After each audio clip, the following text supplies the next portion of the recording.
Hey, it's Maximo and welcome to Tipples and Treats.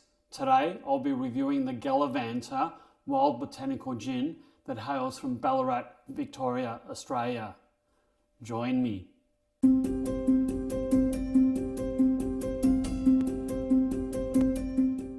Hey there, it's Maximo. Thanks for joining me on this review. In this video I'll be reviewing the Gallivanter wild botanical gin that hails from Ballard. Now this particular gin is a Garden Street Gin Club gin. The cost of this is around $75.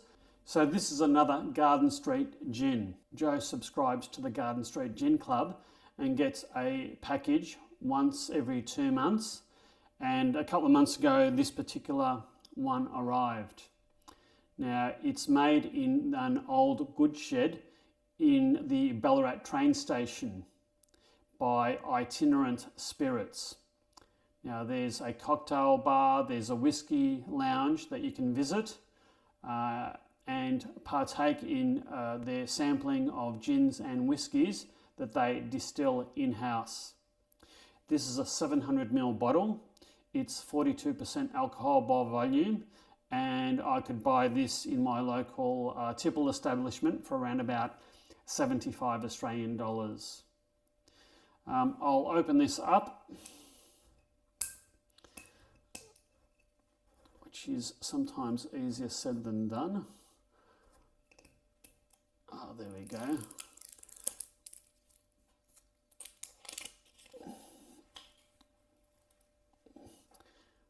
Now, it has a twist top. Ick. It's a heavy lid too.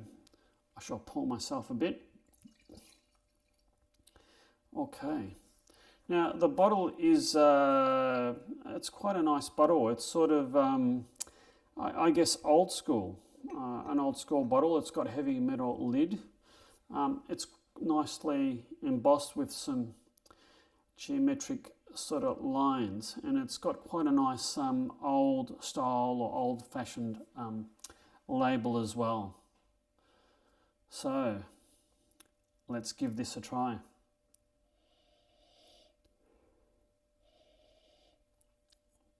It's quite delicate and fruity, predominantly juniper.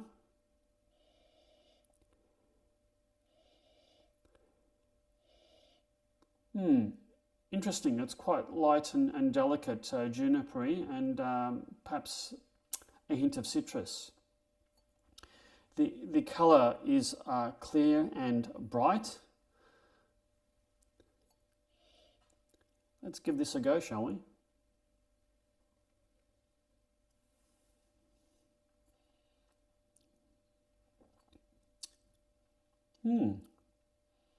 That's not what I thought it'd be like. It's a bit oily, creamy at the front of the palate. It's quite sweet mid-palate, and it's got a medium finish with a slight hint of pepper. The botanicals in this are Macedonian Juniper, coriander seed, Tasmanian pepperberry, leaf, roasted wattle seed and lemon drop wax flower from Victoria, black peppercorn, green Sichuan, nutmeg, cassia bark, Angelica root, lemon and grapefruit. There's a hell of a lot going on there. The tasting notes say that the nose is herby, lemon, citrus and spice from the black pepper. Well, I think I've got all that. Now, the palate. Juniper and grapefruit at the front of the palate. And I guess the citrus would align with sort of oily, creamy taste I got. It certainly was citrusy.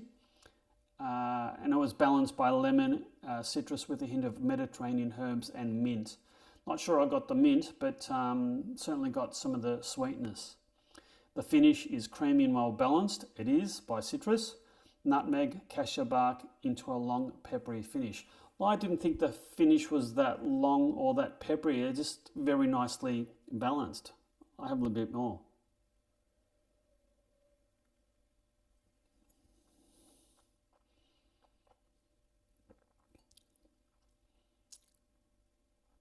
There is a bit of the more I have of it, it is quite long and peppery, the finish. I think I just had to have a bit more. This is quite nice. Quite liking this. I shall now try it with some ice and see what difference that makes.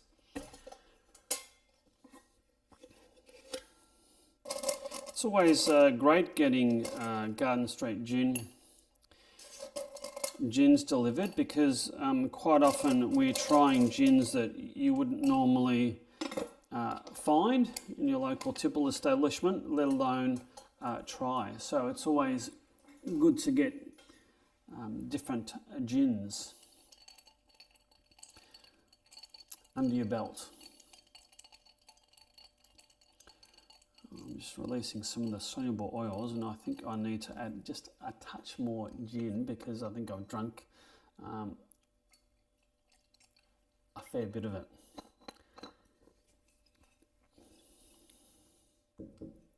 All right.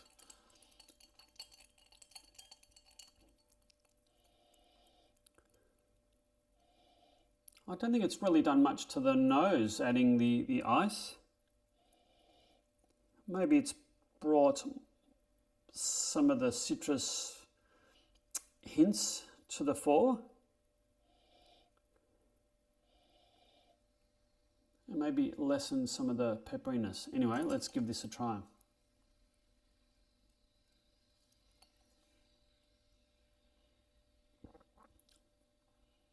It's changed it a fair bit. It's removed some of the creamy oiliness from the front of the palate. I think there's more of the sweetness mid-palate, and it's reduced some of the long peppery finish at the end. I think it's toned it down a fair bit.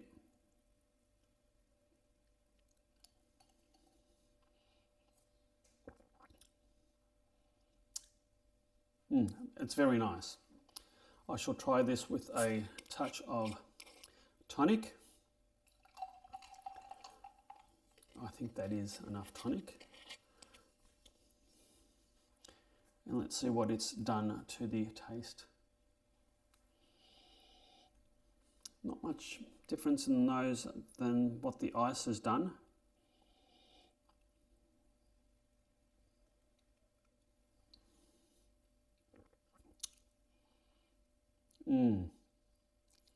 I think it's a reasonably delicate gin. I think the tonic has reduced some of the botanicals. I'm getting more of a taste of the tonic than I have with some of the other gins I've had recently.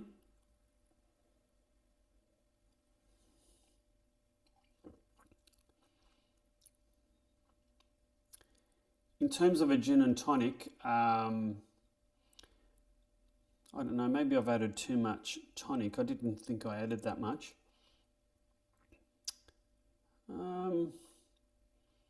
It's nice and tonic-y without being too ginny. Now, that's not a very technical explanation, but I think the tonic has perhaps removed some of the inherent nice qualities of the gin. Not that it's overpowered it much. It's certainly a very nice gin and tonic to drink, but perhaps next time if I was to have this again, so long as I have Joe's permission, that is, I'd probably add a little bit less tonic, because I think it's quite a delicate gin that one shouldn't spoil with over adding tonic to it. But other than that, it's been a very nice gin. I'd certainly have this again, no problem.